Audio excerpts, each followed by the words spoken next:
وصفتنا لليوم حلا نجمات سميد، حلا بيبيض الوجه. ومكونات ولا أسهل: كوب سميد، كوب طحين، رشة ملح، معلقة صغيرة خميرة، معلقة كبيرة سكر، معلقة صغيرة بيكنج باودر. خلطتهم، أضفت عليهم ربع كوب زيت وأقل من 3/4 كوب حليب سائل.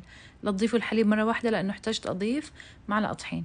عجنتهم وتركتهم لمدة نص ساعة يتخمروا. بعدين رح نفرد العجينة، تقريبا فردتها بسمك نص سنتي.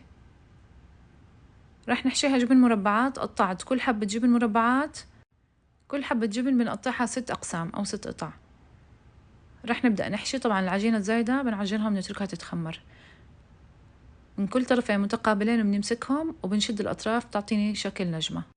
المقدار سوالي كمية محرزة. رح نقليهم في زيت غزير وحامي متوسط الحرارة لحد ما يصير لونهم أشقر ذهبي. بنشيلهم على صفاية، وبعدين أضفت عليهم شيرة تقيلة. حنتركهم دقيقتين كده بالشيرة يتشربوا الشيرة.